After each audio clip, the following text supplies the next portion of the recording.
സംക്രാന്തി, ഉത്തരായനം, മകരം അല്ലെങ്കിൽ ലളിതമായി സംക്രാന്തി എന്നും മകരസംക്രാന്തി അറിയപ്പെടുന്നു. ഇത് ഒരു ഹൈന്ദവ ആചരണവും വിളവെടുപ്പുമാണ്.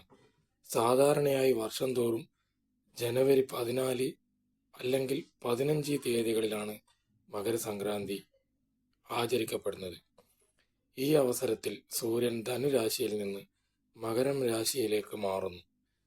സൂര്യൻ തെക്ക് നിന്ന് വടക്കോട്ട് നീങ്ങുന്ന ഈ സമയത്തോടു കൂടിയ ഈ പരിവർത്തനം ആണ് മകരസംക്രാന്തിയായി ആചരിക്കപ്പെടുന്നത്.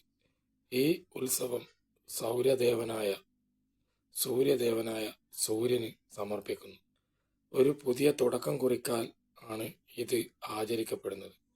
ഈ അവസരത്തിൽ ഇന്ത്യയിലുടനീളം നിരവധി മൾട്ടി ഡേ ഫെസ്റ്റിവലുകൾ സംഘടിപ്പിക്കാറുണ്ട്. സംക്രാന്തിയുമായി ബന്ധപ്പെട്ട പല സംസ്ഥാനങ്ങളിലും പല പേരുകളിലാണ് ആഘോഷങ്ങൾ നടന്നു പോരുന്നത്.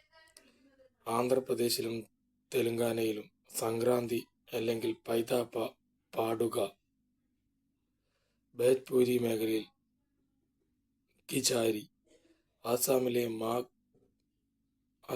മാഘ് ബിഹു, ഹിമാചൽ പ്രദേശിലെ മാഗി സാജി, മകരവിളക്ക് എന്നിങ്ങനെ വിവിധ പേരുകളിൽ അറിയപ്പെടുന്നു.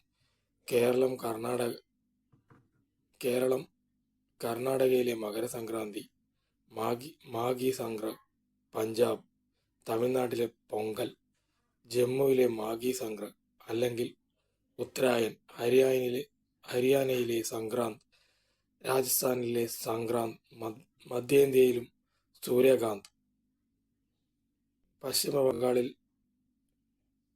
പൗഷ് സംക്രാന്തി, ഉത്തർപ്രദേശിലെ കിച്ചടി സംക്രാന്തി തുടങ്ങിയ പേരുകളിൽ മകരസംക്രാന്തി ആഘോഷിക്കപ്പെടുന്നു.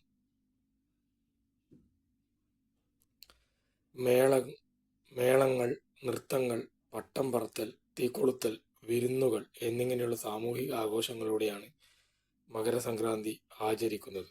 ഹിന്ദു ഇതിഹാസമായ മഹാഭാരതത്തിൽ മാഘമേളയെക്കുറിച്ച് പരാമർശിക്കുന്നുണ്ട്. പല നിരീക്ഷകരും പുണ്യനദികളിലോ തടാകങ്ങളിലോ പോവുകയും സൂര്യനോടുള്ള നന്ദി പ്രകടിപ്പിക്കുന്ന ചടങ്ങിൽ കുളിക്കുകയും ചെയ്യുന്നു. ഓരോ 12 വർഷത്തിലും ഹിന്ദുക്കൾ കുംഭമേളക്കൊപ്പം മകരസംക്രാന്തി കൂടി ആചരിക്കുന്നു. ലോകത്തിലെ ഏറ്റവും വലിയ ബഹുജന തീർത്ഥാടനങ്ങളിൽ ഒന്നാണ് കുംഭമേള. ഏകദേശം 60 മുതൽ 100 ദശലക്ഷം ആളുകൾ ഈ പരിപാടിയിൽ പങ്കെടുക്കുന്നു. ഈ ചടങ്ങിൽ അവർ സൂര്യനോട് ഒരു പ്രാർത്ഥന ചൊല്ലുകയും ഗംഗയുടെയും യമുനയുടെയും നദികളുടെയും പ്രയാഗ്രാജ് സംഗമ സ്ഥലത്ത് കുളിക്കുകയും ചെയ്യുന്നു. ആദി ശങ്കരാചാര്യരുടെ പാരമ്പര്യമാണിത്. മകരസംക്രാന്തി ആഘോഷത്തിന്റെ നന്ദി പ്രകാശത്തിന്റെയും സമയമാണ്. വൈവിധ്യമാർന്ന ആചാരങ്ങളും പാരമ്പര്യങ്ങളും കൊണ്ട് മകരസംക്രാന്തി വ്യത്യസ്ത രീതിയിൽ ആഘോഷിക്കപ്പെടുന്നു. എല്ലാ വർഷവും ജനുവരി മാസത്തിലാണ് മകരസംക്രാന്തി ആഘോഷിക്കുന്നത്. ഈ ഉത്സവം ഹിന്ദുമതത്തിലെ സൂര്യദേവനായ സൂര്യനുമായി ബന്ധപ്പെട്ട് കിടക്കുന്നു. ഹിന്ദുമതത്തിന്റെ വിശുദ്ധ ശ്ലോകമായ ഗായത്രി മന്ത്രത്തിൽ സൂര്യദേവന്റെ ഈ പരിപാവനമായ ഇത് കാണാവുന്നതാണ്. ഹിന്ദു ദൈവമായ വിഷ്ണുവിന്റെ അന്തിമ അവതാരമായ കൽക്കിയുടെ ജനനവും വരവുമായും മകരസംക്രാന്തി ബന്ധപ്പെട്ടിരിക്കുന്നു. മകരസംക്രാന്തി ആത്മീയ ആചാരങ്ങൾക്ക് പ്രധാനമായി കണക്കാക്കപ്പെടുന്നു.